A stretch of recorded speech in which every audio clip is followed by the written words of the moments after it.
निर्मला दीदी कंफर्ट आयो? जी बिल्कुल। पल्लवी व्यवस्था शुरू क्या? व्यवस्था किशन चंद व्यवस्था कयो न।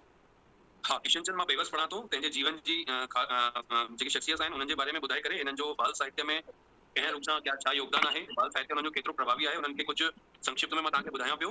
बाक़ी हिन जो जेको हिकिड़ो अॻिते जेको नारीअ जे बारे में ऐं समाज जे बारे में जेको हिननि जा लिखियल या कम कयल आहिनि उहे असां न पढ़ी पाया आहियूं, त उहो वरी भले पोइ असां शाम जो पढ़ंदासीं। हींअर उन्हनि जी जेकी शख्सियत आहिनि उहे ऐं हुननि जे मजमूननि जे बारे में ऐं बाल साहित्य जे बारे में मां तव्हांखे थोरो सो ब्रीफिंग कयां थो, ठीकु आहे? जी बिल्कुल। माइक सब बंद कयूं असां पंहिंजो? सभिनी जो माइक बंदि करे छॾियो। हा, ऐं जेको अगरि हिन जे अलावा जंहिं कुझु पढ़ियो हुजे उहो बि कुझु पंहिंजी जानकारी साझा करणु चाहे त उहो स्वागत आहे हुनजो, उहो करे सघे थो। जंहिं अगरि कंहिं कोई अलॻि टॉपिक पढ़ियो हुजे, जीअं बेवस जे अलावा जंहिं पंहिंजो कोई कंहिंजो टॉपिक क्लियर हुजे त उहो बि तव्हां हिते क्लियर करे छॾिजो। हिन खां पोइ सिद्धार्थ भैया तव्हां कोई टॉपिक क्लियर करना चाहो? नहीं भैया, मैं बस सुनूंगा जी, मैं बस सुनूंगा। अच्छा सुनोगे? कुछ पढ़ा हो तो पढ़ा देना, श्रोता तो बन जाएंगे साहब। पर उस पर थोड़ा सा मोमल राणा तो मोमल राणो फिर वो आपको परफॉर्म करके हमको देना। राणो के चलो चलो तो दीदी को चयवती ॻाल्हायो। हेलो, अगर तव्हां सभिनी मां थोरो बहुत बि जंहिंजे पढ़ियो आहे त उहो अगरि शेयर करे वठो वधीक सुठो। भाग्य स्कीम शाम जो। अच्छा, पल्लवी तू पढ़ाइण वारी हुई है ना भाग्य स्कीम? हाँ मैं पढ़ाई ना तो या का हींअर हाँ हींअर हींअर खणी वठजे अंजू, है न? हाँ हींअर अंजू खणी वठंदी, वरी शाम जो मां वरी खणी वठंदमि, डबल थी वेंदो। ठीक है हलंदो। सिद्धार्थ आप कुछ पढ़ा रहे हो? नहीं दीदी, मैं कुछ नहीं लेखराज ले लेना। आपने पढ़ा होगा ना, ये बेबस पढ़ा होगा ना? सिद्धार्थ भैया कुछ लेखराज भी नहीं कर पढ़ा है दीदी, सब रात को पढ़ूंगा मैं। लेना। हाँ तो लेखराज कर लेना ना, ज़्यादा है भी नहीं, 4 पेज है, ईयरफोन लगा के सुन लो। चलो ठीक है, अभी मनोज भैया को देते हैं, है ना? मनोज भैया कर लेंगे एक्सप्लेन। तो इरशाद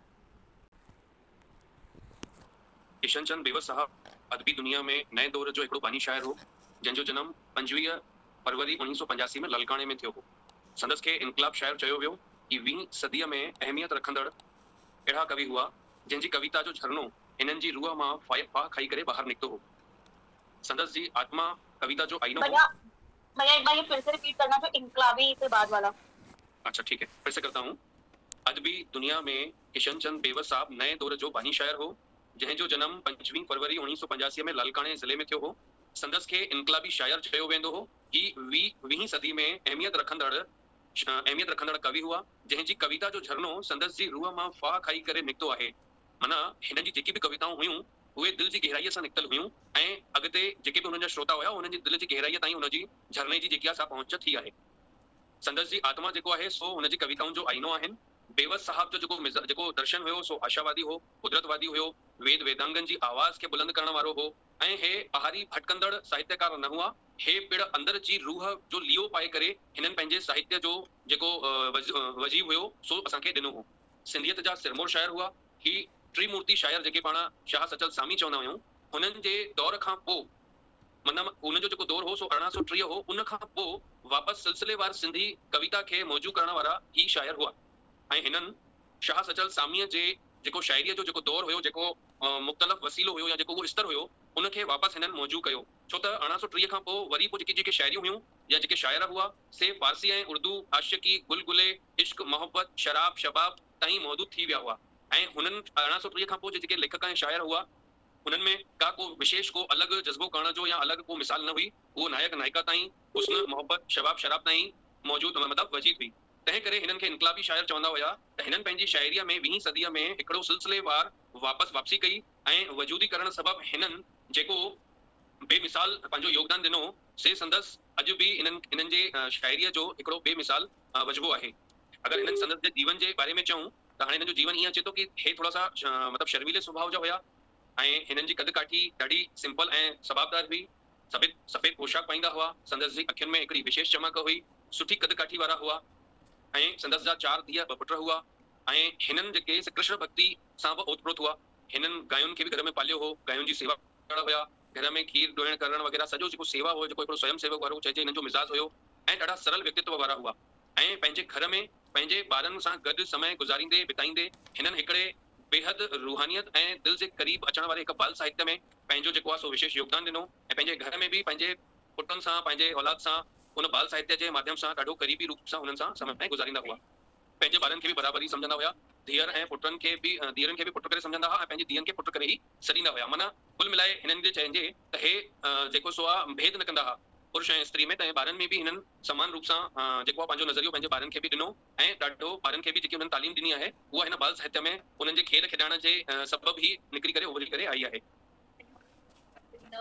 बिल्कुलु पूरो पूरो वक़्तु ॾींदा हुआ ऐं हिननि पंहिंजी शाइरीअ में न केवल स्त्रीअ जी ख़ूबसूरतीअ खे जिस्म ताईं ॾिठो बल्कि वसीअ कुदरत खे पंहिंजे नज़रुनि जो मर्कज़ बणायो ऐं हीअ चुकीअ खे छॾे सागर खे पीअण वारी हिननि कोशिशि कई आहे। हे जनानी तालीम खे हिमथाइण वारा हुआ ऐं देशभक्तीअ सां बि ओतिप्रोत हुआ। ही हिननि जो जेको आहे सो शॉर्ट में वसीलो थी वियो हिन जे जीवन जे बारे में। हाणे पाण हिकिड़ी नज़र हिननि जे बाल साहित्य में कयूं था। बाल साहित्य में जेके बेवस साहब हुआ उहे ॾाढा पारखी हुआ। हिननि खे बाल मनोवैज्ञानिक बि चवनि था पिया। ॿारनि जी दुनिया जा जेके अक्स आहिनि, गुल फुल तारा, वारीअ जा घर, रेल पटरियूं, उन्हनि जी कोकूं आवाज़ूं, गुल फुल पखी फूकणा, ई जेके मरम खे छुअण वारा ॿारनि जा जेके मेन यजीदियूं हुयूं उन्हनि ते हिननि ॾाढो घणो करे अहिड़ो बाल साहित्य ठाहियो जेको ॾाढो सहज सरल ऐं ॿारनि खे मोहींदड़ हुयो। हिननि ॿारनि जे विंदुर जे लाइ ॾाढो सहज ऐं सरल शाइरी ऐं कविताउनि जो मतिलबु रचनाऊं कयूं जेके ॿार आसानीअ सां ॻाईंदड़ ऐं पंहिंजे जीवन में उन्हनि खे शामिल कयो। हिननि जे जेके शाइरी आहे उहा दिल हवा बादलनि वांगुरु हर कंहिं हद ताईं पहुची करे हिकिड़ो रहमत ऐं ॿारनि जे लाइ मींहं जो वसीलो ठहियो। बालकनि जे विंदुर लाइ हिननि सिख्या लिखियो। बेवस बाल साहित्य लाइ अहिड़ा तमामु सुठी ऐं सरल रचना कई। हिननि बाल साहित्यनि लाइ गीत लिखिया जंहिंमें 1925 में हिननि जो ॾाढो मशहूरु गुल फुल नाले रसालो कढियो। हिन जी सौगात ॾिनी ऐं बालकनि पढ़ी करे हिननि खे ॻाइण वॼाइण लॻा। बालक आईंदे जा अबा आहिनि अहिड़ी हिननि जी धारणा हुई। उन्हनि संदसि हिननि बालकनि खे हुननि जे दिलि जे नज़दीक गुल फुल रही मतिलबु हिकिड़ो हुननि जो शेर आहे, बालक नंढड़ा गुल फुल रहनि सभिनि सां रिल मिल, प्यार भरी थो धारी दिल, सूरत तुंहिंजी भोली भोली। माना एतिरी सरल कविताऊं कयूं जेके ॿारनि खे मोहींदड़ हुयूं ऐं ॿार हुननि मां ॾाढो सहज रूप सां लुत्फ़ पढ़ी सघनि ऐं लुत्फ़ माणे सघनि, ॻाए सघनि ऐं मन बि हुननि जो विंदुर थी सघे। हिननि बालक साहित्यनि लाइ 14 किताब लिखिया जंहिं मां 2-3 किताब जेके हुया से गुम थी विया आहिनि ऐं हिननि जा जेके सरल ऐं सहज जेके कुझु रचनाऊं आहिनि जेकियूं ॾाढियूं वधीक फेमस थियूं वयूं आहिनि। जीअं रेल संदसि हुननि हिकिड़ी रचना लिखी आहे, गाड़ी झंडी रेल बिहारे, साई झंडी पई निहारे, कूक करे थी छुटे लॻायूं, छह पैसा ॿ पायूं। इहा हुननि जी ॾाढी मुंहुं मोंदड़ ऐं दिल जे तकरीर करण वारी जेकी आहे सा रचना आहिनि। हिननि तारनि लाइ बि लिखी ॿारनि खे, जीअं तारनि राति जो पंहिंजे ॿारनि खे तारनि लाइ ॿुधाईंदा हुया कि तारनि भरी राति में तारा, टिमटिमाईंदड़ तारा, हेठि अची करे मानी खाओ। मतिलबु इन प्रकार सां हिननि ॿारनि जे ॾाढे सरल ऐं सहज सुकोमल हृदय लाइ ॾाढी सरल रचनाऊं कयूं। तारनि बादलनि इन्हनि ते इन करे इन्हनि कविताऊं लिखियूं जॾहिं छोकी ॿार जेके हूंदा अॻु में राति जो चंड ॾांहुं तारनि ॾांहुं निहारींदा रहंदा हुआ त उहे उन्हनि सां रिलेटेड ॾाढा क्वेश्चन्स बि पुछंदा हुआ पंहिंजे पेरेंट्स खां कि ही तारा छो था चमकनि ऐं राति जो ई छो था निकिरनि। त इन तरीक़े सां उन्हनि इहो बि सम्झो कि इन्हनि ॿारनि लाइ तारनि लाइ, चंड बादल इन्हनि ते बि कविताऊं लिखियूं वञनि। त उन्हनि तारनि ते बि इन करे ई कविता लिखी छोकी तारा जॾहिं हीअं चिमकंदा आहिनि त ॿार खे हीअं लॻंदो कि मां मानी थो खावां, त ॿार जेको आहे ही तारो जेको आहे ही बि पंहिंजो मुंहुं खोले मूंखां मानी खाइण थो चाहे। त तॾहिं हुननि उहा कविता लिखी कि तारा आओ मूंसां गॾु अची वेह ऐं मूंसां गॾिजी मानी खा, ईअं मुंहुं छो थो मचकाए। त इन करे हुननि ॿारनि जे हर जेकी ॿार दिल सां जेके जुड़ी वेंदा आहिनि जंहिंजे टॉपिकनि सां उन्हनि सभिनी ते लिखियो। रेल ते बि इन करे लिखी ताकि इन्हनि रेल जी कविता पढ़ण सां ईअं लॻंदो ॼण रेल जो आवाज़ पाण ॼण ॿुधी रहिया आहियूं ईअं लॻंदो आहे। ऐं कुकड़ ते लिखी कविता, जीअं कुकड़ करे कुकड़ू कू, त माना ईअं लॻे कि कुकड़ वाकई में कुकड़ करे रहियो आहे। इन तरीक़े सां इन्हनि, सॉरी मां विच में मन ऐं जेको हिननि जो तरीक़ो इहो ई हो कि जेके ॿिए अॼु ताईं शाइर थिया उन्हनि खे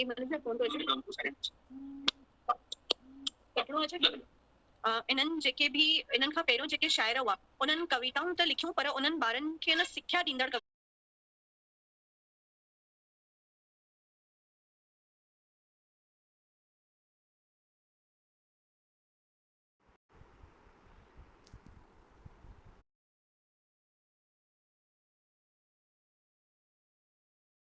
में हूंदा हुआ। उन्हनि जा ॿार उन्हनि जे पुठीअ ते अची वेहंदा हुआ त उन्हनि खे खिलाईंदे खिलाईंदे हिकिड़ो उन्हनि शेर ठातो त शाबाश मुंहिंजा घोड़ा तयार।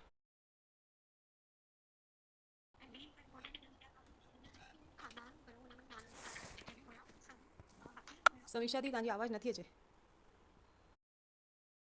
मन मोही मोहींदड़ रस आणींदड़ ऐं ॿारनि खे मन विंदराइण वारा हुजनि, ही उन्हनि जो बाल साहित्य में ॾिनल मुख्य संदेश हो। हाणे हिनखे पाण जंहिं तरीक़े सां डिस्क्राइब करणु चाहियूं, जंहिं तरीक़े सां हवालो ॾियणु चाहियूं, जीअं कुझु पंक्तियूं थी वियूं, कीअं उन्हनि जे बाल साहित्य में लिखियल कुझु नंढड़ी नंढड़ी पोइट्रीज़ आहिनि, जीअं गाड़ी झंडी रेल बिहारे, साई झंडी पई निहारे, कूक करे थी छुटे, लॻायूं छछ पैसा ॿ पायूं, हीअं हिकु ॿ हवाला ॾेई उन्हनि जी सहज सरल मन मोहींदड़ ऐं मन विंदराईंदड़ कविता जो हवालो ॾेई असां उन्हनि खे डिस्क्राइब करे सघूं था। ऐं बाल सम्झ में अची वियो कि हिननि जेको इहो तकल्लुफ़ समीक्षा दी तव्हांजी आवाज़ नथी अचे। तरीक़े सां डिस्क्राइब करणु चाहियूं, जंहिं तरीक़े सां हवालो ॾियणु चाहियूं, जीअं कुझु पंक्तियूं थी वियूं, कीअं उन्हनि जे बाल साहित्य में लिखियल कुझु नंढड़ी नंढड़ी पोइट्रीज़ आहिनि, जीअं गाड़ी झंडी रेल बिहारे, साई झंडी पई निहारे, कूक करे थी छुटे, लॻायूं छछ पैसा ॿ पायूं, हीअं हिकु ॿ हवाला ॾेई उन्हनि जी सहज सरल मन मोहींदड़ ऐं मन विंदराईंदड़ कविता जो हवालो ॾेई असां उन्हनि खे डिस्क्राइब करे सघूं था। ऐं बाल साहित्य में हुननि जो जेको दर्शन हो, त उन्हनि में उन्हनि अचण वारे बाल साहित्य लाइ बि कुझु क़ाइदा सेट कया, जेके इहे हुआ कि मन मोहींदड़ हुजनि, सरल हुजनि ऐं रस माणींदड़ हुजनि ऐं ॿारनि जे नंढड़े दिमाग़ में घुसंदड़ हुजनि। पाण बाल साहित्य खे अहिड़े नमूने सुठे रूप सां डिस्क्राइब करे सघूं था। बस एतिरो ई आहे। ऐं ॿ दीदी जा कुझु इंपॉर्टेंट पॉइंट आहिनि, दीदी बि शेयर करे थी। हिकु इंपॉर्टेंट पॉइंट इहो आहे कि इन्हनि जेको बेवस आहे तकल्लुफ़ पाण खे ॾिनो, छोकी पाण खे लाचार मतिलबु इन्हनि इहो तकल्लुफ़ पाण खे ॾिनो।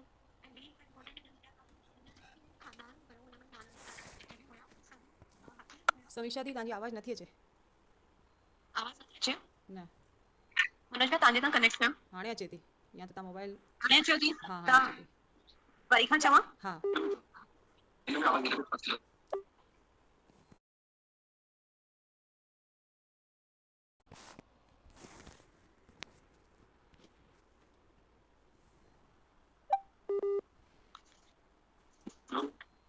कंटिन्यू कयां मां?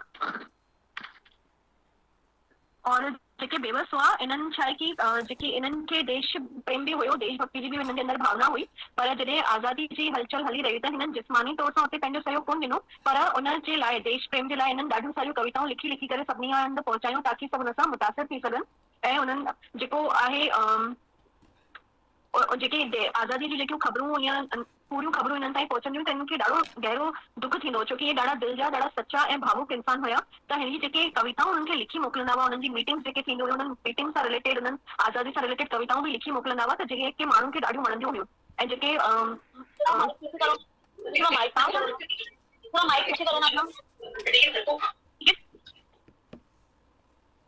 अभी ठीक है?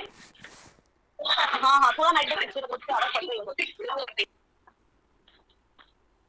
और बाकी जेको इन्हनि जो हिकु इहो हुयो, हिकु ये आदर्श ऐं हिकु कामयाब मास्टर जे रूप में बि ॾाढा फेमस हुया, छोकी इन्हनि जा जेके शागिर्द हुया अॼु जा वॾा राइटर उहे मञा वेंदा आहिनि, त उन्हनि जा ही टीचर रहिया हुआ, पर ही पंहिंजे ॿारनि खे बि ॾाढे प्यार सां पढ़ाईंदा हुआ, छोकी हिननि जो मन ॾाढो कोमल हुयो, त उन्हनि जी हर ॻाल्हि जी गहराईअ खे ॿारनि खे सम्झंदा हुआ ऐं ॿारनि खे ॿारनि जे तौर ते ई उन्हनि सां ई उन्हनि खे सभु कुझु सेखारींदा हुया। हिननि जे जेकी सच्चाई, कुर्बानी, कुदरती सूंह, ग़रीबनि जे लाइ ऐं जेको हमदर्दी ऐं हिकु सुधारक जे रूप में मतिलबु हर तरीक़े सां हिननि पंहिंजो सहयोग ॾिनो पंहिंजे साहित्य जे ज़रिए। और ॿियो छा पढ़ियोसीं असां?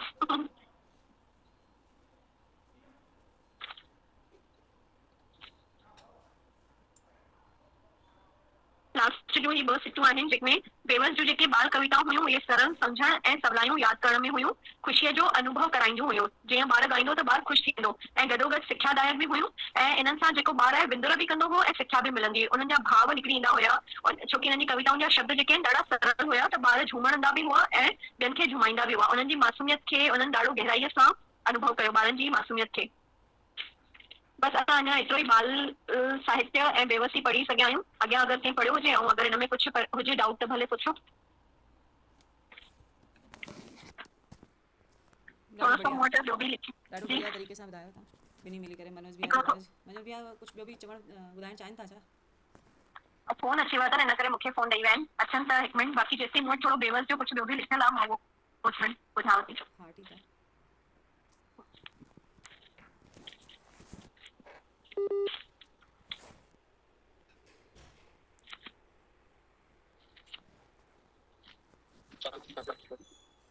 निर्मला जी चयो अञा बि कुझु एक्सप्लेन करणु चाहियो था, अञा ॿियो बि कुझु एक्सप्लेन करणु चाहियो था न? मां विच में बस समीक्षा दी भले तव्हांजो जेको बचियल आहे उहो कंप्लीट कयो न। मनोज भैया बि खणी वठंदा। मनोज भैया तव्हां कुझु ॿियो बि अञा अॻियां करणु चाहियो था छा? तेसिताईं तव्हां करे वठो समीक्षा दी। हाँ हुननि जो फोन अची वियो अथनि त हिकु मिंट मां ॿुधाए छॾां।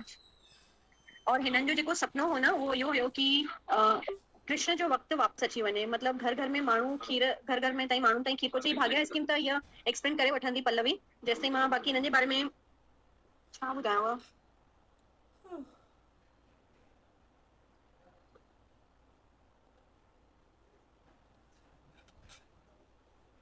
मनोज भैया तव्हां अञा ॿियो जेको एक्सप्लेन करणु चाहियो था उहो करे वठो।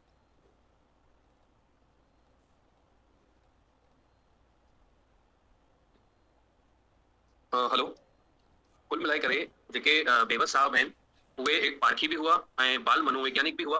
उन्हनि जो चवणो इहो हूंदो हुयो त जेके बि रचनाऊं हुजनि, ॿाराणा गीत हुजनि, उहे ॿाराणा गीत खेसि उहे सुठा जेके खेसि सवला लॻनि, ॻाए सघनि ऐं रस माणनि ऐं ॿारनि जे नंढड़े दिमाग़ में घुसी सघनि। ही उन्हनि शेर लिखो। इहो शेर लिखण जी मायना इहा ई हुई कि बाल साहित्य जेको अॻिते बि अचण वारे समय में ठहे करे उहो इन्हनि पैमाननि जे आधार ते ई ठहे ऐं हुन में कंहिं बि नसीहत जा टोकरा न हुजनि जंहिंमें ॿारनि खे ही कमु करणो खपे, ही न करणो खपे, ही सुठो आहे, ही बुरो आहे। इहे नसीहतुनि खां भरियल टोकरा छॾे करे ॿाराणा गीत सहज सरल मन मोहींदड़ रस आणींदड़ ऐं ॿारनि खे मन विंदराइण वारा हुजनि। ही उन्हनि जो बाल साहित्य में ॾिनल मुख्य संदेश हो। हाणे हिनखे पाण जंहिं तरीक़े सां डिस्क्राइब करणु चाहियूं, जंहिं तरीक़े सां हवालो ॾियणु चाहियूं, जीअं कुझु पंक्तियूं थी वयूं, कीअं हुननि जे बाल साहित्य में लिखियल कुझु नंढड़ी नंढड़ी पोइट्रीज़ आहिनि, जीअं गाड़ी झंडी रेल बिहारे, साई झंडी पई निहारे, कूक करे थी छुटे, लॻायूं छछ पैसा ॿ पायूं। हीअं हिकु ॿ हवाला ॾेई हुननि जी सहज सरल मन मोहींदड़ ऐं मन विंदराईंदड़ कविता जो हवालो ॾेई असां हुननि खे डिस्क्राइब करे सघूं था। ऐं बाल साहित्य में हुननि जो जेको दर्शन हो त हुननि में उन्हनि अचण वारे बाल साहित्य लाइ बि कुझु क़ाइदा सेट कया जेके इहे हुआ कि मन मोहींदड़ हुजनि, सरल हुजनि ऐं रस माणींदड़ हुजनि ऐं ॿारनि जे नंढड़े दिमाग़ में घुसंदड़ हुजनि। पाण बाल साहित्य खे अहिड़े नमूने सुठे रूप सां डिस्क्राइब करे सघूं था। बसि एतिरो ई आहे। ऐं ॿ दीदी जा कुझु इंपॉर्टेंट पॉइंट आहिनि, दीदी बि शेयर करे थी। हिकु इंपॉर्टेंट पॉइंट इहो आहे कि हिननि जेको बेवस आहे तखलीस पाण खे ॾिनो, छोकी हू पाण खे सम्झंदा हुआ। लाचार मतिलबु राजा हिननि इहो तखलीस पाण खे ॾिनो। ऐं ॿी इंपॉर्टेंट खानदान कयो हुन में समीक्षा दी तव्हांजी आवाज़ नथी अचे। आवाज़ नथी अचे न मनोज भैया तव्हांजे तां कनेक्ट कयो। हाणे अचे थी या त तव्हां मोबाइल हाणे अचेव थी? हाँ त हाँ अचे थी। वरी खां चवां? हाँ हाणे सही आहे? हाँ हाणे अचे थी। बेवस वारो तखल्लुस सम्झ में अची वियो कि हिननि जेको इहो तखल्लुस इहो पाण खे पाण ॾिनो अथनि, छोकी इहे पाण खे ॾाढो बेवस सम्झंदा हुआ, छोकी ॾाढा सादा हुआ त पाण खे किथे बि परिपूर्ण न सम्झंदा हुआ। ऐं हिननि जो जेको मेन इहा हिकु पॉइंट इहा बि हुअनि कि जेके हुआ इन्हनि न हिननि जा सॼा खानदान जेके हुया उहे हकीम हुआ, त इन्हनि बि होम्योपैथी जी उहा वरिती, ज्ञान हासिल कयो ऐं पोइ जेको इहे माण्हुनि जो इलाज हुआ फ्री में कंदा हुआ। ऐं तंहिंखां पोइ बि जेको हिननि वटि पैसो बचंदो हुयो त उहो सेवा में ई लॻाईंदा हुआ। हिननि जो कुटुंब वॾो हुयो पाण तॾहिं बि, पर कॾहिं कंहिं पंहिंजे ॿारनि खे पंहिंजे कुटुंब खे कॾहिं ईअं महसूस न करायो कि पैसे जी कमी आहे। उन्हनि खे हमेशह ख़ुशि रखंदा हुआ हर हाल में। ठीकु है मनोज भैया, ॿियो कोई पॉइंट अची वियो सभिनी खे सम्झ में कुझु? जी बढ़िया बढ़िया। सहजता सां सरलता सां हुननि जो जीवन हो हाँ ऐं हुननि जेको साहित्य लिखो उहो बि सहज ऐं सरल हो ऐं अॻिते बाल साहित्य जे लाइ हुननि इहो बि संदेश ॾिनो त सहज सरल मन मोहींदड़ रस आणींदड़ ऐं मन विंदराईंदड़ हुजे। हाँ कुल मिलाए करे बेसिक्स हिते चइनि पंजनि पॉइंटनि खां डिस्क्राइब करणु वेंदा त के 4-15 आराम सां मुंहिंजे ख़्याल सां बेवस खे ॾाढो सहज ऐं सरल तरीक़े सां जॾहिं असां सम्झंदासीं तॾहिं उहो असांजे मन ऐं दिमाग़ में अची सघंदो। छो त हिन जो जीवन बि ॾाढो सरल हो, साफ़ पोशाक हुई, नंढड़ी सी मुछूं हुयूं, चमकदार अखियूं हुयूं, ॾाढा प्रभावी हुआ। वॾा छो त हिननि जहिड़ा वॾा जेके हुआ सो हकीम हुया त उहे सेवादार हुया, पैसो न वठंदा हुआ, त इहे पाण बि सेवादार थिया, हिननि पाण बि क्लिनिक खोलियो। माना हिकिड़ो सहज, अगरि कंहिंखे तारीफ़ कंदड़ ऐं कंहिंजे जीवन जे सरलता जो अगरि पाण डिस्क्राइब करणु वेंदासीं त इहे शब्द पंहिंजे दिमाग़ में ज़हन में बिना पढ़े रटे अची वेंदा कि हा हिकु सरल जीवन वारो हिकिड़ो धणी हुयो जेके ॿारनि जो मनोवैज्ञानिक हुयो ऐं पारखी हुयो, ॿारनि जी नब्ज़ खे टटोलींदो हुयो, ॿारनि जे मन विंदराइण वारी ॻाल्हियूं, हुननि खे रस ॾियण वारी ॻाल्हियूं कहिड़ियूं आहिनि, जीअं फुगा थी विया, घोड़ा थी विया, टिमटिमाईंदड़ तारा थी विया, या जे हुन प्रकार सां रेत जा घर थी विया। इन प्रकार सां हुननि गुल फुल ऐं वारी वारा घर इन प्रकार सां हुननि पंहिंजी रचनाऊं कयूं जंहिंसां ॿार जो मन विंदरजी वञे। जीअं पाण पंहिंजे घर में हूंदा हुआ, हुननि जा ॿार हुननि जे पुठीअ ते अची वेहंदा हुआ त हुननि खे खिलाईंदे खिलाईंदे हिकिड़ो हुननि शेर ठातो त शाबाश मुंहिंजा घोड़ा तयार तिखी तेल सां हल रफ़्तार। त इन प्रकार सां हुननि पंहिंजे घर में ॿारनि खे खिलाईंदे विंदराईंदे हिकिड़े बाल साहित्य जो अहिड़ो सरल नमूनो पेश कयो ऐं एॾी सुठे नमूने हुननि ॿारनि जे लाइ लिखियो जेको अॼु जे मिसाल रचनाऊं आहिनि। ऐं हिननि सिर्फ़ बाल रचनाउनि में न, अगरि थोरे से रूप में जीअं असां वधीक पढ़ियो त न आहे पर थोरे रूप में डिस्क्राइब कजे त हिननि सचल सामी ऐं शाह खे बि पढ़ण वारा हुया। ऐं हू दौर जेको 1930 में ख़तमु थियो हुयो, वेद वेदांग मतो आध्यात्मिक दर्शन, उन ते बि हिननि जोर ॾिनो, उन ते बि हिननि रचनाऊं कयूं। समाज सेवी हुया, समाज सुधारक हुया, त उन्हनि ते बि हिननि पंहिंजो अगरि बेवस जे जीवन जे तव्हां दर्शन ॾिसो त पाण इन प्रकार सां बि हिननि खे एक्सप्लेन करे सघूं था त जेको हिकिड़ो वेदांत मतो जेको हुयो, जेको 1930 में जेको ब्रेक लॻी वई जंहिं गाॾीअ खे, उन्हनि हिननि अची करे हुन गाॾीअ खे वरी सां धिकायो ऐं हलायो। छो त पहिरां जा 1830 खां पोइ जा जेके शाइर ठहिया आहिनि से फारसी ऐं उर्दू मते में वधीक हलिया आहिनि ऐं हुन लैंग्वेज खे वधीक हलाइण वारा रहिया आहिनि। हुन समय में शराब शबाब मौज मस्ती ऐं रंग रोगन आशिकी इन्हनि ताईं महदूद हुया उहे शाइर। हुननि कोई समाज सुधार या समाज खे प्रेरणा या कोई अहिड़ो विशेष कमु न सभु पासे ॾे समाज सुधार बि कयो, बाल विकास बि कयो, नारी सशक्तिकरण बि कयो ऐं नारीअ जी सुंदरता खे सिर्फ़ ॿाहिरी सुंदरता खे न ॾिसी करे मतिलबु हुननि सॼे मतिलबु जीअं चवंदा आहिनि न हिकिड़ी चुस्की न पी करे हुननि सॼे सागर खे पीअण जी कोशिशि कई ऐं जनानी तालीम खे बि हिमथायो, देशभक्तीअ सां बि ओतप्रोत हुया ऐं नारीअ जी कुदरती सुंदरता खे निहारण वारा हुया, न कि हुननि जे जिस्मानी ॻाल्हियुनि खे करण वारा हुया या प्रेम मोहबत ऐं इश्क ताईं महदूद हुया। त कुल मिलाए करे हिननि जो जेको नज़रियो हो ॾाढो विस्तारवादी हुयो ऐं ॾाढे गहरे हूंदड़ सां गॾोगॾु दूरदर्शी ऐं वॾे नज़रिए वारा वॾे वसीले वारा हुआ। त मुंहिंजे ख़्याल सां एतिरे में पाण ॾाढो सुठे नमूने बेवस साहब खे एक्सप्लेन करे सघूं था। पर्टिकुलर हिकु टॉपिक ते अची वञे त ऐं बाल साहित्य ते कोई सवाल अची वञे त हे बि ॿ सवाल असांजा लॻभॻि क्लियर आहे। ॿियो कोई हिन में कोई कुझु पुछणु चवणु चाहे त? न बस बढ़िया, ॾाढो सुठे सां सम्झाए छॾियो। हिन में हिकु हिकु शइ टॉपिक ते खणी करे कयो। हे 2 टॉपिक त थी विया, हिन में टोटल 12 टॉपिक आहिनि। हा, तंहिंमें 12 टॉपिकनि सभिनी खां खां वॾो पढ़ी भाग्य था स्कीम आहे। जी तंहिंमें सभिनि खां वॾी भाग्य स्कीम आहे। ठीकु आहे, उहो मतलब मुझे पढ़ाईंदी। हाँ, बेबस नारी बेबस धर्म, इन में नंढो हिकु स्टोरी इन जो बुक जो नाला अची सघनि था या अलॻि सां कहिड़ा आहिनि तव्हांखे ख़बर आहिनि हिननि जा नाला? इन में लिखियल हूंदा अंदरि। असांखे जीअं पतो हुजे।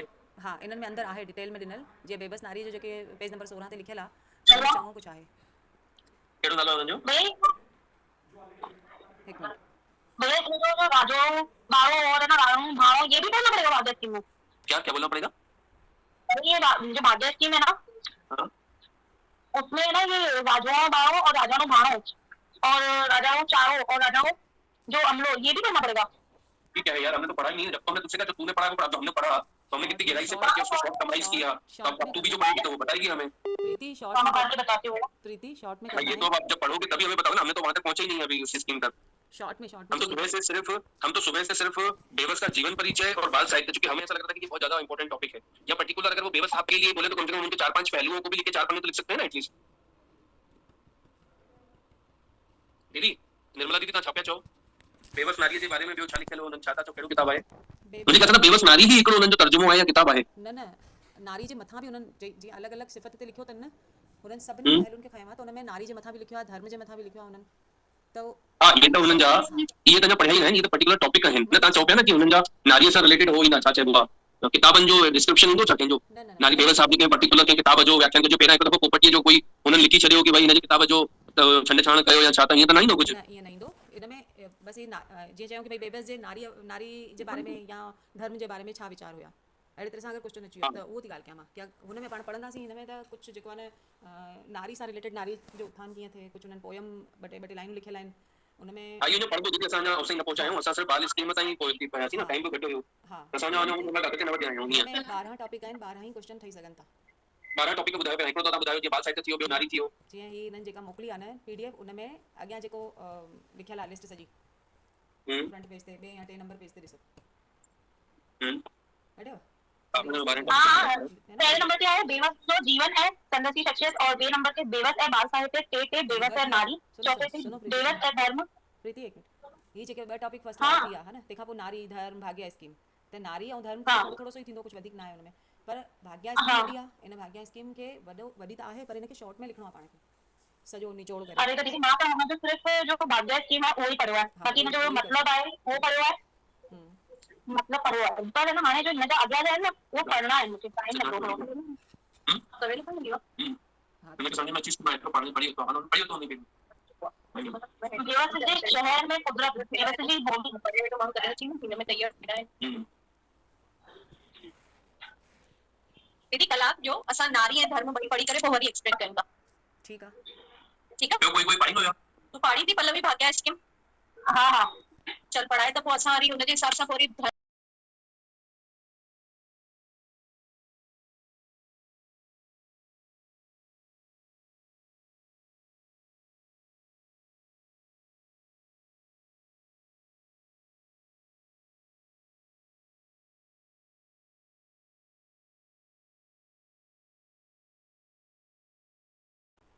कॾहिं ईअं महसूस न करायो कि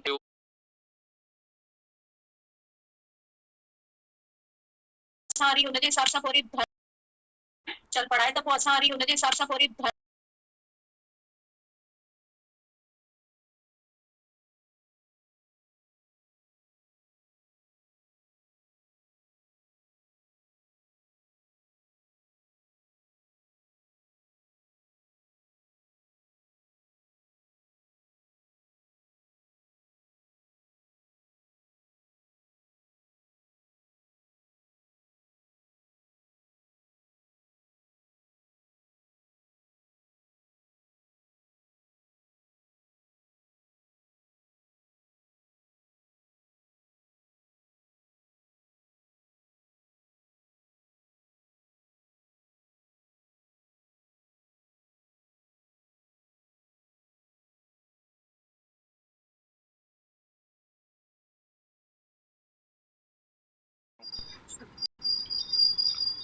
ठीकु आहे, थोरो लॉन्ग में करण जी कोशिशि था कयूं।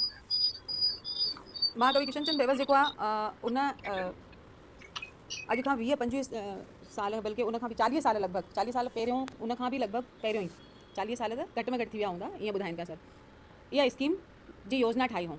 अहिड़े तरह जी स्कीम इहा पहिरीं भारत में त लॻभॻि पहिरीं ई हुई, पहिरें किथे इहा अहिड़े तरह जी लागू न थी हुई। हिन जी कुझु ख़ूबियूं बि आहिनि, कुझु कमियूं बि आहिनि, ऐं कुझु हिन में माण्हुनि खे फ़ाइदा बि पहुता ऐं चङे टाइम ताईं इहा हली बि सही, पर कुझु स्वार्थी माण्हुनि जी वजह सां इहा फेल थी वई। हिन में जेको आहे इहा स्कीम कुझु अहिड़े तरह सां हुई कि इन जो नालो जीअं आहे भाग्या स्कीम। भाग्या मतिलबु भाग भरियो।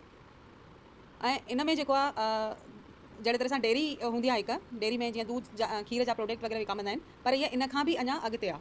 जीअं हिन में कुझु माण्हू तय कया विया हुआ कि हेतिरनि माण्हुनि जे विच में हेतिरियूं गायूं, हेतिरा स्क्वायर फीट जॻह हुजणी खपे, हिननि जे लाइ ही सुविधाऊं हुजणी खपनि। गांयुनि जे लाइ किथे चारो रखिणो आहे, किथे हुननि जो गोडाउन वांगुरु ठाहिणो आहे, किथे माल जीअं खीर ॾुध ॾही ठही विया त उन्हनि खे किथे रखिणो आहे, वरी रखे करे माल वग़ैरह उहो सप्लाई कीअं करिणो आहे, उनजे लाइ गाॾियूं, ड्राइवर, अहिड़े तरह सां सॼी स्कीम उहा सुटेबल रूप सां हिननि ठाही हुई। ऐं उन में गवर्नमेंट जी तरफ़ सां जीअं रेट तय थींदा आहिनि, ओड़ी तरह सां जीअं हिक तरह सां सहकारी डेयरी सहकारी समूह सहायता समूह जीअं हलंदा हींअर, या सहकारिता वांगुरु जीअं हलंदो आहे, जीअं बैंकूं हूंदियूं आहिनि कुझु सहकारिता जूं, कि हुन में कुझु माण्हू मिली करे उन बैंक हलाईंदा आहिनि, लेकिन उन ते जेके नियम कानून हूंदा आहिनि उहे सरकार जी तरफ़ हूंदा आहिनि। अहिड़े तरह सां उहो लागू करण जे लाइ कि अगरि हू डेयरी सां जुड़े थो माण्हू, त उहा डेयरी अगरि इंदौर में आहे, भोपाल में आहे, उज्जैन में आहे, त उन्हनि सभिनी जा रेट लॻभॻि फिक्स तय हिकु सरीका, अहिड़े तरह सां उहो कयो वञे। हिन में वितरण जेको आहे उहो शयूं अगरि मान लो जीअं थोरो सो हिन में जीअं मेन त हुयो मेहूं, गायूं ऐं जेके चार पाया जानवर हूंदा हुआ, उन्हनि खे पालण ऐं उन्हनि मां जेके इनकम थिए या उन्हनि जा जेके साधन हुआ, उन जे आधार ते ई करण जी कोशिशि था कनि। जीअं पहिरियों त सभिनी खां सर्वे कराए कि भई केरु गायूं पाले सघे थो, मेहूं पाले सघे थो, या बकरियूं पाले सघे थो, अहिड़े तरह सां जेके बि चौपाया जानवर पालनि, ऐं उन मां अगरि हू पाले सघनि था त हू घर पालनि ऐं उन्हनि जो सामान उते विकिणनि, या जेको उते पंहिंजूं गायूं मेहूं छॾे वञनि त उन जा उहे एतिरा पैसा उन्हनि खां वठंदा हुआ कि हेतिरी गायूं तव्हांजूं आहिनि त गायूं एतिरियूं आहिनि या मेहूं एतिरियूं आहिनि त इन्हनि जो एतिरो ख़र्चु रहंदो, अहिड़े तरह सां उहो उन्हनि खे तय रहंदो हुयो। पर जे कोई उन में स्कीम में जुड़णु चाहींदो हुयो त 6 महीना 8 महीना रखे करे बि उहो गाय या मेंह पाले सघे थो, ज़रूरी न आहे कि उहो हथों हथ वठे। पर कुझु जीअं गाय मेहूं पालण या जानवर खे पालण ॾाढो ॾुखियो हूंदो आहे कि घर में गंदगी रहंदी, या उनजी सफ़ाई खपे, या उनजे पुठियां हिकु ॿ माण्हू लॻो पियो हुजे जेको खीर ॾिए या खीर विकिणी अचे या कढे, त उहो कीअं करे। त इन जे लाइ उन्हनि सुविधा रखी कि कुझु जेको आहे स्थान तय कयो वियो, जीअं उन में उन स्थान खे जेको आहे राजोड़ो वाड़ो चयो वियो। राजोड़े वाड़े में जेको आहे 500 गायूं जे मथां 4 या 5 ईअं माण्हू रखियल मुक़ररु, जेको जीअं हिकिड़ो माण्हू जेको मुंशी हुजे, उन में जेको माल अचे थो वञे थो विकामे थो, उनजी सभु निगरानी रखे, उनजो हिसाब किताब रखे। तंहिंखां पोइ हिकिड़ो गायुनि में खे संभालण वारो, उनजी सफ़ाई करण वारो, उनजो गोबर वोबर खणी करे फिटी करण, या उनजी व्यवस्था जेको पाणी पीआरणो आहे, उन्हनि खे गाह वाह ॾियणो आहे, इन सभ जी व्यवस्था रखे। हिकिड़ो खीर ॾोइण वारो ऐं उनजे खाधे पीते जो ध्यानु रखण वारो, कि खीर ॾोई करे ऐं उन खीर खे खणी करे उन खीर ईअं ई खीर विकिणणो आहे कि उनजी ॾुध ॾही जमाइणो आहे, उन मां मखण कढणो आहे, अहिड़े तरह सां उहो करणो। ऐं टियों हिकिड़ो जेको माण्हू हूंदो हो, गाॾी में उहो सामान जेको तयारु थी वियो आहे उहो गाॾी में खणी वञणु, उन ताईं पहुचाइणु, जिते विकिणणो आहे उते पहुचाए अचणु, या जिते जेको बाक़ी बचंदो हो उहो हुननि दुकानुनि में जेके हिननि जी मुक़ररु दुकानूं हूंदियूं उते जमा करणु, ताकि उतां अची करे कंहिंखे ॿिए खे ज़रूरत हुजे, कॾहिं वठे थो कॾहिं नथो वठे माण्हू, त उतां अची करे मान लो घी आहे महीने ॾेढ लाइ वरितो अथई, वरी उनखे खपे पर उहो हमेशह न खपे, कॾहिं खपे कॾहिं न खपे, त उहो दुकान ते अची वठी वञे। अहिड़े तरह सां ई ऐं हुननि सामान खे पहुचाइण लाइ हुनजी गाॾी जी व्यवस्था, उन्हनि खे खणी वञणु, या जीअं गायुनि खे हिकु जॻह तां ॿी जॻह वठी वञणो आहे, या उन्हनि खे चराइण लाइ वठी वञणो आहे। ऐं इन खां बि सभिनी खां वॾी ज़रूरत इहा हुई कि उते जेको कुझु स्क्वायर फीट तय हूंदो हुयो कि अगरि हेतिरियूं गायूं आहिनि त उनजे हिसाब सां उहो टीन शेड ठहियल, उनजे हिकु अलॻि अलॻि ब्रेकुनि वांगुरु या अलॻि जेको कैबिन चई सघिजे थो, उन में पाणी जी व्यवस्था, खाइण जी व्यवस्था, अहिड़े तरह सां उहो करे रखियो वञे।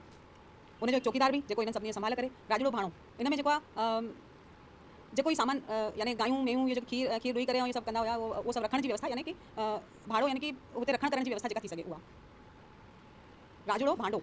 इन में हे कुझु स्क्वायर फीट जे आधार ते हुयो कि हिन में लिखियलु आहे जीअं 40/20 यानी 800 स्क्वायर फीट में उहो हुजणु खपे, उन में अहिड़े तरह सां भितियूं ठहियल हुजणियूं खपनि, ऐं उन में तय जेका हूंदो हो उन एरिया में ई उहो शयूं रखणु ऐं उन्हनि खे व्यवस्थित तरीक़े सां उते ठाहे करे उनजी भितियूं या सफ़ाई करे रखणु, अहिड़े तरह सां उहो हूंदो हुयो। उते भूसो घाह इहे सभु उन में जेका पैदावार थींदी हुई, छो त हिन जे लाइ गायुनि में जे लाइ अगरि गाह वठी अचनि, पटे अचनि, उन जे लाइ समय खपे, या उहो ॿिए किथां वठनि त उहो महांगो पवंदो, त उहो पंहिंजे लाइ गाह भूसो कुटी इहो सभु जेको आहे उन्हनि जानवरनि जी व्यवस्था पहिरियों सां करे उते रखंदा हुआ, जेको इहो भांडो हूंदो उन में। भाणे जो अमलो, हीअ जेको अमलो मां जीअं ॿुधायमि कि हिन में हिकु भाणे जो अमलदार यानी कि उनखे संभाल करण वारो हुजे, मुंशी हुजे, हिकिड़ो जेको आहे उते क्लर्क वग़ैरह हिसाब किताब रखण वारो हुजे, हिकु खजांची हुजे, चोथों जेको आहे मुंशी सभिनी गाणीअ में समूरो हिसाब किताब रखंदो। मुंशी जेको हूंदो हिन में सभिनी खां वॾो मञियो वेंदो। त अहिड़े तरह सां ई 5 माण्हुनि जी हिकु कमेटी टाइप ठाही वेंदी, या उन में उहो माण्हू अची करे कमु कंदा।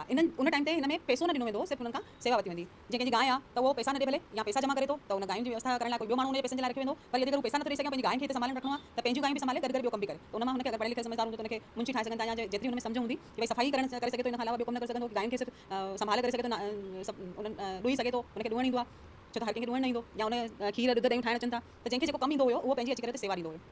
राजोड़ो चारवा, चारा यानी चारागाह हुनखे चवंदा आहिनि जेको कि सुबुह शाम मतिलबु सुबुह जो गायूं हुते चरण वेंदियूं आहिनि, गाह वाह चरे करे पोइ वापसि ईंदियूं आहिनि, त उहो जेको जिते चरण वेंदियूं गायूं उहो चारागाह चयो वेंदो। त उन में बि उनजी तय हूंदी हुई कि हेतिरे गायूं हेतिरे टाइम ते अचनि ऐं हितां उन्हनि खे वापसी जो टाइम अहिड़े तरह सां उहो हिकु माण्हू उन्हनि खे वठी वञे, हिफ़ाज़त सां वापसि वठी अचे। इहो सभु हुन चारागाह संभालण ऐं चारागाह जो जेको जॻह हूंदी ओतिरे हुन एरिया में उहो रखियो वेंदो या उन्हनि गायुनि खे उते हिसाब सां रखियो ई वेंदो। केवल राजूड़ा 12 जेके गायुनि मेंहुनि जे लाइ या हिन जे लाइ सामान खपंदो हुयो कि भई गाह त उहो पाण उगाईंदा हुआ, उन्हनि जी खल वग़ैरह खपंदी या जेको भूसी खपंदी, त इहे जेको ठाही अगरि उते उन्हनि बानियुनि में उहो उगाए सघंदा हुआ, खेती करे सघंदा हुआ, त उन्हनि में पंहिंजी खेती करे ऐं उन में बि हिननि जो पैसो चङो बचंदो हुयो, बचत थी सघे थी। इन करे उहो पंहिंजो ख़ुदि जो राजूड़ो 12 रखंदा हुआ।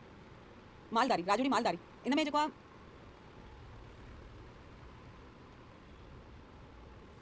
हेलो मुंहिंजी आवाज़ अचे थी सभिनी खे? अचे थी दीदी, अचे थी। सम्झ में अचे थो न? हां दीदी इन 12 खां पहिरियों दुकान हूंदो न राजूड़ी दुकान। हाँ इनमें हाँ ये विच जी 4 लाइनूं छॾियूं आहिनि। हाँ राजूड़ा 12 ये जेको खेती बाड़ी वारो जेको बनी ठाहे रखंदा हुआ, तंहिंखां पोइ राजूड़ा दुकान हाणे दुकान में जेको सामान हिननि हे विकिणी ईंदा हुआ।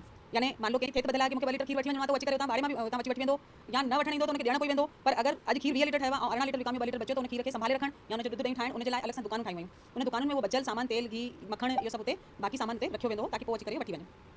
इन खां पोइ मालदारी में थोरो सो हाँ इन में लिखियल आहे उहे मालदारियूं शहर जे जुदा जुदा पासनि खां हुअणु खपनि। यानी कि हिन में जेके मालदार ठाहिया वेंदा हुआ, जॻहियूं ठाही वेंदियूं हुयूं, उहे अलॻि अलॻि हुन मां थोरो हिन में कंफ्यूजन आहे। उन हिकु मालदारीअ अठे घटि में घटि 2 लख रुपया ख़र्च अची वेंदो। यानी ठाहिण करण में जेको उन मालदारी ठाही वेंदी हुन में 2 लख लॻभॻि ख़र्च हूंदो। उन टाइम जी ॻाल्हि था ॿुधाइनि जंहिं मुकमल जब तो सॼी मालदारीअ ते हुजे। हर की मालदारी ॿी मालदारी खां इंतजाम में मदद थोरो सो ई कंफ्यूजन वारो आहे कि मालदारी आखिर आहे छा। हिन में थोरो मूंखे बि सम्झ में घटि आई।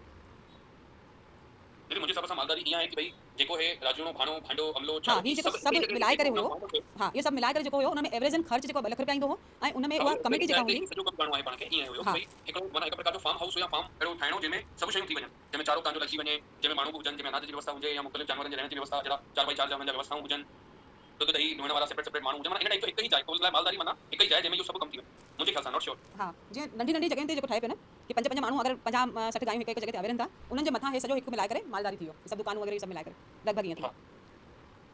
ऐं हिन में जेको आहे किशन चंद बेवर साहब उन टाइम ते इहो सोचियो हुयो कि उनजी सोच हुई कि कृष्ण युग वापसि अचे। यानी कि जंहिं टाइम ते कृष्ण भॻवान हुया उन बाबा नंद हुया, त उहो छा कंदा हुया नंद बाबा कि पंहिंजे गायुनि में जेको खीर ईंदो हुयो उहो ॿाहिरि न विकिणंदा हुया पहिरियों। हो उन गांव में ही हिक ॿिए खे ॾेई छॾींदा हुआ जंहिंखे ज़रूरत हूंदी या जंहिंखे घटि हूंदो वधि हूंदो अहिड़े तरह सां ॿारनि जे लाइ उन जे लाइ रखंदा। पर जॾहिं पोइ कंस हिननि परेशान कयो त खीर ॾुध ॾही ॿाहिरि वञण लॻा, मथुरा ताईं वञण लॻा। पोइ त इन्हनि बि इहो ई सोचियो किशन चंद बेवर कि भई हीअ स्कीम जेका आहे लागू थींदी त जेके ग़रीब माण्हू आहिनि उन्हनि खे भरपूर खाइण पीअण लाइ ॾुध ॾही हर कंहिं वटि कोन हूंदियूं आहिनि, त उन्हनि खे मिली सघे थो। ऐं इन में इहो बि हुयो कि भई यदि अगरि माण्हू पंहिंजो पैसो नथो ॾेई सघे त उन में पंहिंजी सेवा नथो ॾेई सघे। अगरि उहो ग़रीब आहे ऐं ॿियो कोई कमु करे थो पर उन में पैसो ऐं सेवा नथो ॾेई सघे ऐं ज़रूरतमंद आहे, त उनखे उहो फ्री में बि ॾिना वेंदा। कुझु या कैटेगरी ठाहे छॾींदा कि भई अमीर माण्हू आहे त उनखां पैसो वधीक बि वठी सघे थो, विचोलो आहे त उनखां घटि वधि में बि, ऐं ग़रीब आहे त उनखे फ्री में बि ॾेई छॾींदा। पर इन में छा थियो कि माण्हू कुझु माण्हू त इहा बेईमानी करे वेंदा कि भई अगरि ग़रीब खे मिले त मां बि फ्री में वठी अचां। ऐं सेवाऊं करण लाइ बि माण्हू पुठियां अची वेंदा कि भई मां फ्री में छो वञी सेवा कयां हुते, मुंहिंजी गांइ जा मां पैसा ॾियां थो त वरी मूंखे वञण जी ज़रूरत कान्हे। या कुझु माण्हू ज़बरदस्ती कुझु शयुनि जो नुक़सान कंदा हुया कि अगरि माण्हू 5 माण्हू मुक़ररु कनि त हुननि पाण में तय करे वठंदा कि तूं एतिरो खणी वठ मां एतिरो खणी वठां, ऐं माण्हू साम्हूं जेको संभाले थो उन ताईं कुझु बि न पहुचंदो। अहिड़ी तरह सां बि कुझु हिन में कमियूं रहियूं। हिन में खूबियूं बि हुयूं कि जहिड़े तरह जीअं भई खीर ॾुध ॾयूं इहे सभु माण्हुनि खे भरपूर मिलण लॻा। गौशालाऊं किथे किथे सुठी गौशालाऊं हलनि पियूं, त उते गायुनि में जी देखभाल बि सुठी पई थिए ऐं उन्हनि खे सुठी तरह सां हो विराइनि बि पिया, ऐं उन में कमाई बि थिए पई ऐं बचत बि थिए पई, त उहे वधारे जी तरफ़ बि वञनि पिया। हिन में देश हित जो बि कम पियो थिए कि हिंदू धर्म जी रक्षा पई थिए। उन टाइम ते बि जेको आहे हिंदू धर्म खे ख़तरो हुयो। कुझु उदंडी माण्हू गायुनि में ऐं जानवरनि खे परेशान कंदा हुया, उन मां बि हिननि खे हिकु तरह सां धर्म जी रक्षा हुन जे लाइ फ़ाइदो पियो थिए। इन में माण्हुनि खे रोज़गार बि मिलिया। अगरि मान लो कंहिं वटि समय ॾिए थो माण्हू त हुन जे बदिले में उनखे घर में कुझु शयूं बि वेंदियूं हुयूं। कॾहिं कॾहिं उहो सिर्फ़ु उन ते ई पूरी तरह सां निर्भर हूंदो त उनखे पैसा बि ॾिना वेंदा। अहिड़े तरह सां उन्हनि खे माण्हुनि खे रोज़गार बि मिले पियो। माण्हू अगरि घर में गायूं मेंहूं पालनि पिया ऐं पैसे जे खीर ऐं ॾुध ॾही जे एवज़ में उन्हनि खे माण्हुनि खां पैसा बि वठी ईंदा हुया, या उन स्कीम में जेको फ़ाइदो थींदो हो उहो बराबरि विरायो बि वेंदो हुयो। त इन में ख़ूबी त थी कि भई सभु विरायो वेंदो हुयो, पर कॾहिं कॾहिं हिन में छा थींदो हो कि भई अगरि मान लो कंहिंखे जेका कमु ॾिनो वियो आहे उहो हिकु माण्हू बहुत ॾाढी लगन सां उनखे पूरी भरपूर तरीक़े सां कंदो, पर ॿियो माण्हू उनखे नटाए वेंदो, त उन में हुनजो त फ़ाइदो थी वेंदो लेकिन ॿिए खे उहो फ़ाइदो उन वजह सां न मिली सघंदो हुयो। लॻभॻि त इहो ई आहे हिन में सार त। थैंक यू दीदी। ऐं दीदी जेतिरो बि पीडीएफ ॾिनल आहे सॼो पढ़ंदव? कोशिशि त कई आहे सॼो थोरो थोरो हिक में 4-4 5-5 लाइनूं ई आहिनि, वधीक किथे आहे। न सॼो पीडीएफ थी पुछां, जेतिरो पुठियां बेबी जेके अॻियां ताईं सॼो 75 पेजेस जो पीडीएफ आहे सॼो पढ़ंदव? न बाबा किथां पढ़ी सघंदासीं। मथां जी हाणे ॾिसण में अचे थो कि बेवर्स जे शहर में कुदरत थोरो सो ॾिसंदासीं, बेवर्स जी ॿोलियूं, बेवर्स जो नाटक सभु पढ़ंदव? ॾिसूं था जेतिरो जेतिरो थी निर्मला सघे दीदी हा मतलब वो ये सीक्वल में कथा शुरू तो थे राजाणो भांडो भाणो इहो सभु हिकु बार सीक्वल में त चओ हे फ्रंट पेज आहे न जेको फर्स्ट हा उहो कढो सभिनी खां पहिरियों अचे थो राजवाड़ो वाड़ो वाड़ो वाड़ो वाड़ो पहिरियों अचे थो वाड़ो पोइ अचे थो भाणो हा पोइ भांडो हा पोइ चारागाह पोइ अचे तो भांडे खां पोइ चारागाह पोइ अचे थो ॿारह पोइ ॿारहं ॿारहं खां पोइ दुकान हा दुकान खां पोइ मालदारी हा बस मालदारी खां पोइ स्कीम अमलो जूं करे खूबियूं भाणे जो कहिड़ो भाणे जो अमलो हा वो कर राजाणो राजाणो भांडो खां पोइ अमलो अमलो पोइ चारागाह हा पोइ ॿारहं पोइ दुकान पोइ मालदारी पोइ मालदारी हाणे ईअं सम्झो कि जेको राजाणो वाड़ो आहे हुन में हुननि जे रहण जी व्यवस्था आहे 500 गायूं जी है ना ठीकु ईअं आहे आहे न 500 गायूं आहिनि न हा 500 गऊ विहारे विहारे सज्जन है ना यानी टिकाल मोकल वठी अची ईंदियूं 500 गायूं वरी हुन खां पोइ आहे राजाणो भाणो भाणे में तव्हांजो माल खीर ऐं छा चइबो आहे न भाणे में जेके गायूं खीर नथियूं ॾेई सघनि ऐं जेके नंढा बचड़ा आहिनि उन्हनि खे रखियो वञे अहिड़ी जॻह उन्हनि जे लाइ ठाही वञे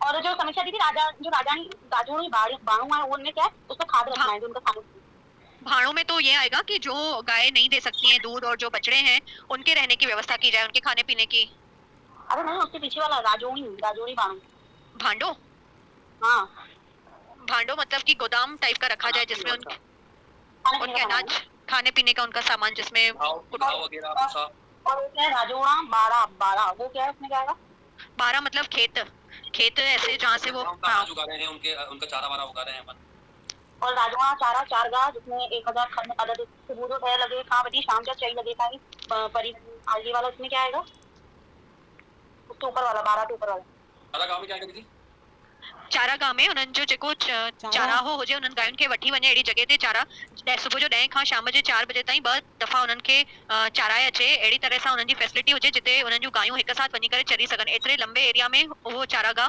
ठहियल हुजे ॾाढो सुठाईअ सां सहूलियत सां जेको माल गायूं में आहिनि उहे खाधो पीतो ऐं इन में चारागाह में इहो बि आहे कि उन्हनि जे खाइण सां गॾु जी बि व्यवस्था पाणी साफ़ सुथरो हुजे ऐं उन्हनि जे लाइ हिकु अहिड़ो एरियो बि हुजे जंहिंमें उहे पाणीअ में वेही सघनि गर्मियुनि जो जेको मौसम हूंदो आहे हुन में गायूं जेके मेहूं हूंदियूं आहिनि उहे पाणीअ में वेहणु पसंदि कंदियूं आहिनि त उहा बि फैसिलिटी हुअणु घुरिजे आगरा में तो अगर है ना आगरा में तो मेहूं गायूं के उनमें कितना तालाब तो मेरा माण्हुनि खां वधीक त जानवरनि जी चिंता कई आहे स्विमिंग पूल ठाराया न हुननि लाइ तॾहिं इहा तॾहिं वाणी जी स्कीम फेल थी सघो वधीक फिकू थियो गांइ मोयनि सां को वधीक इशू थी वियो मथो अची ख़राब थियो कॾहिं स्कीम ठाहियो वियो आहे जो हक़ सी कोन हेलो घटि ॻाल्हायो वधीक अरे तो असांजो कितने तालाब में ज्यादा भैंस वनी के वही रही हम कला को सावड़ा मुझे मता छी कारी का साइड में भी है इहा स्कीम हले आहे सभिनी खां पहिरियां पल्लवी वञी वेहे आहे पतो करे सभिनी खां सुहिणो पुल कहिड़ो आहे दीदी असांजे आगरा में हिकु त सिंधी जे घर में बारो अथव पर उहो एॾा सुठा आहिनि जीअं आपको कि पढ़ो अब मैं दूसरा कुछ पढ़ाओ धर्म पढ़ाओ चलो और फिर एक खजांची होना चाहिए एक क्लर्क होना चाहिए बोलो अमलो दीदी अमलो तो बताओ अमलो इसमें एक अमलदार होना चाहिए जो सारी उनकी कच्चे माल की रक्षा करे मतलब उसका अरेंजमेंट करे और फिर एक खजांची होना चाहिए एक क्लर्क होना चाहिए एक मुंशी होना चाहिए और लास्ट में एक मुंशी के बाद जो होना चाहिए मशीन मुंशी जो समूरे कम जो बंदोबस्त ऐं इंतजाम रखंदो तंहिंखां सवाइ कुतर कंदड़ घाणे वहाईंदड़ पधार तार नौकर बि कम सार रखिया वेंदा मतलब इन में छा छा रखियो वेंदो उहो अमलो आहे मतलब हिकु पहिरियों सभिनी खां पहिरियों अमलदार रखियो वेंदो जेको कच्चो माल मौजूदु कराईंदो उन खां पोइ हिकु क्लर्क रखियो वेंदो जेको हिसाब किताब कंदो हिकु खजांची जेको रोज़ानो हिसाब रखंदो ऐं हिकु मुंशी जेको सभिनी जो समूरो हिसाब रखंदो ऐं पोइ हिकु मशीनी मुंशी जेको समूरो बंदोबस्त कंदो वो आहे भगवान स्वर्ग में नजी जगह थी हा दीदी दीदी को कुछ पढ़ाओ क्या कोई कुछ ॿियो नहीं छा? पढ़ाएगा तो जाओ अरे अच्छा पढ़ाओ मैं तो कुछ ॿियो बि छा पढ़णो अथई अरे हिन जो छा नालो आहे कुदरत जो दिखला देगा कुदरत असां पढ़ियो ई कान्हे कोई क्या चवां मैं बस कीमत ही अच्छी है गाय में तो हा गाइड में ते अटकी विया आहियूं वहां लगे तो गाय में का क्या समीक्षा अरे दीदी दीदी अगर लगना दीदी पढ़ाओ समीक्षा दीदी प्रिया ने हाँ, राज्य जाओ। स्कीम थी वई ना मेरे रूम का पंखा ही नहीं चल रहा है मैं तो नीचे जाके सो रहा हूँ अब क्या करूँ अरे यार नहीं मनोज भैया, पूरे फ्लोर पे मैं अकेली अरे दीदी मैं कैंटीन में सोऊंगा कैसे, कल पेपर देना है। मां अकेली यार ॾाढो खणी अचण जी ॻाल्हि था कयो। महिला जो कहिड़ी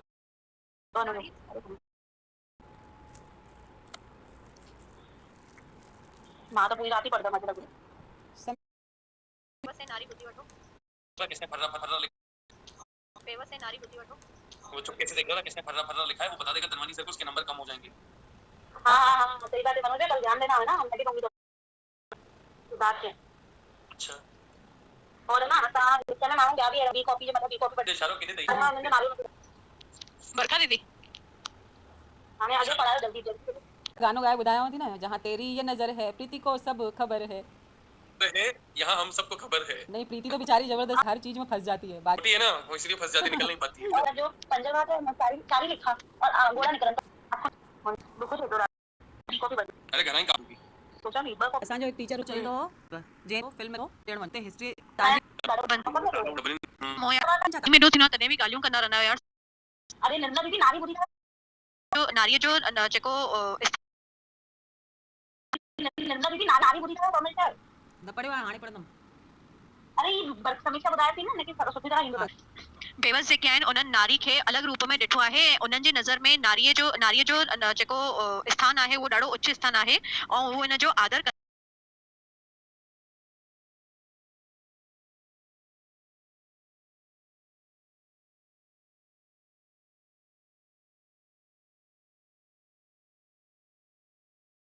नारी खे अलॻि रूप में ॾिठो आहे। उन्हनि जी नज़र में नारीअ जो जेको स्थान आहे उहो ॾाढो उच्च स्थान आहे ऐं उहो इन जो आदर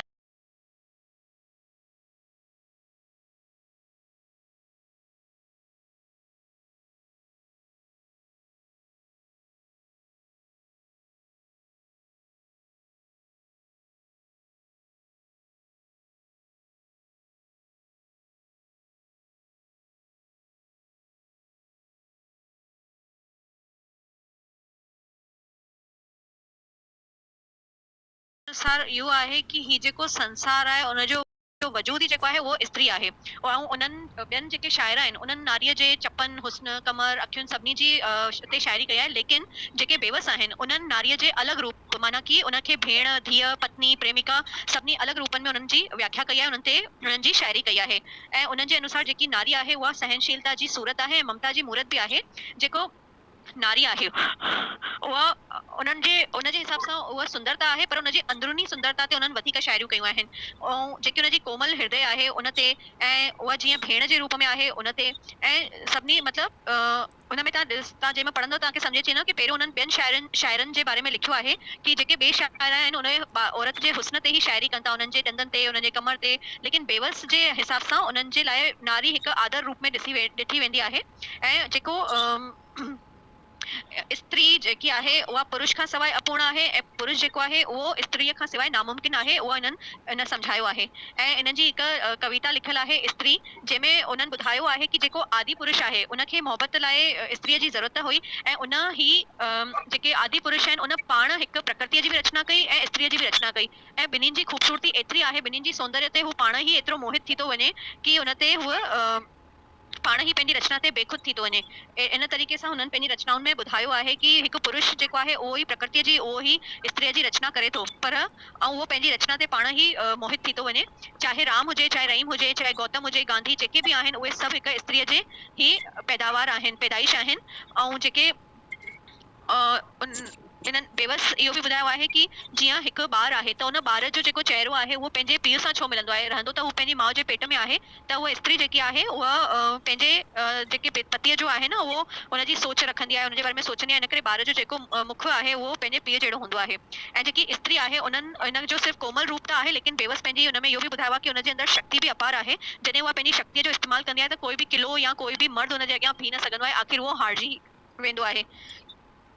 जीअं उन्हनि ॿ टे एग्जाम्पल इहे ॾिना आहिनि जीअं मारुई हुई त मारुई पंहिंजे हुन ते कटर हुई जीअं पंहिंजे परिवार वारनि जे लाइ पंहिंजे हुन जे लाइ लेकिन उनखे एतिरा उनखे ताम मिलिया एतिरो उनखे रेशमी वस्त्र लेकिन उन कंहिंखे बि एक्सेप्ट कान कयो छोकी उहा पंहिंजे इरादनि जी पकी हुई त स्त्रीअ खे केरु हिलाए नथो सघे अगरि जॾहिं उहा पंहिंजे अंदर जो भाव मजबूत करे छॾंदी आहे शक्तिअ जो यूज़ कंदी आहे त उनखे केरु हिलाए नथो सघे उनजे अॻियां वॾा वॾा जेके बि थी चुका आहिनि चाहे ऋषि मुनि हुजनि चाहे त उहे सभु हारजी चुका आहिनि उन्हनि जे अॻियां स्त्रीअ जे अॻियां उन्हनि जी हार ई थी आहे चाहे उहे कहिड़े बि रूप में हुजनि ऐं जेकी स्त्री हूंदी आहे उहा जेकॾहिं पवित्र आहे त उहा पंहिंजे सत जी आग सां कंहिं नापक नज़र खे जलाए भस्म करे सघे थी स्त्री में अगर जेकी स्त्री पवित्र आहे अलाए माइक बंद करना यार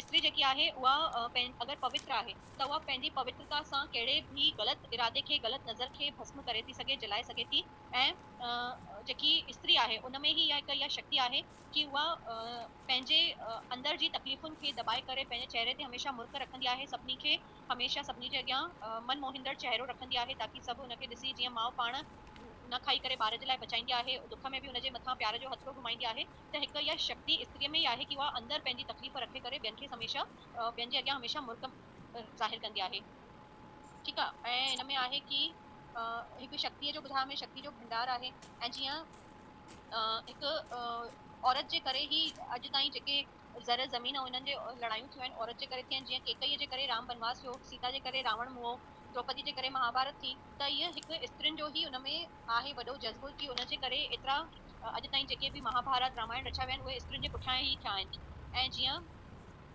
मारुई जो मां ॿुधायो कि उनखे एतिरो सभु पोशाकूं मिलियूं एतिरो सभु खान पान मिले पियो पर उहो पंहिंजे पकी हुई त उन पंहिंजे मिट माइटनि खे अॻिते रखियो बाक़ी सभु शयूं पुठियां तीअं ई मूमल हुई कि उहा काक जी मालिकाणी हुई पर राणे खां सवाइ उनखे कुझु बि खाइणु न पियो वणे त उहा मोहबत जूं बि पखियूं थींदियूं आहिनि ऐं जीअं लीला हुई पर लीला जेकी हुई उन छा कयो हिकु कूड़े मोतीअ जे चक्कर में पंहिंजो सचो मोती गवायो उहा पहचाने कोन सघी लेकिन उनजे ऑपोज़िट जेकी कोरू हुई उनजे लाइ सचो मोती उनजो प्रीतम हुयो ऐं जेको कूड़ो मोती उनजी त कोरू जेकी हुई उहा सची पहचान वारी हुई त इन तरीक़े सां उन्हनि स्त्रियुनि जी अलॻि अलॻि भाषा ॾिनी आहे ऐं स्त्री पुरुष जी जीअं अर्धांगिनी आहे त ॿई हिक ॿिए खां सवाइ अधूरा आहिनि चाहे पुरुष हुजे उहो स्त्रीअ जे बिना स्त्री हुजे ऐं उहे ॿई हिक पखीअ जा ॿ पर आहिनि त ॿ पर बिल्कुलु ॿई ॿिनि जी ग्रोथ प्रॉपर हिक ई तरीक़े सां हुजणी खपे अगरि हिक जी ग्रोथ स्लो थी थिए त ॿियो हेठि थी वेंदो त उन्हनि जी बराबरी हुजणी खपे हमेशह तालमेल हुअणु खपे आपस में ठीकु आहे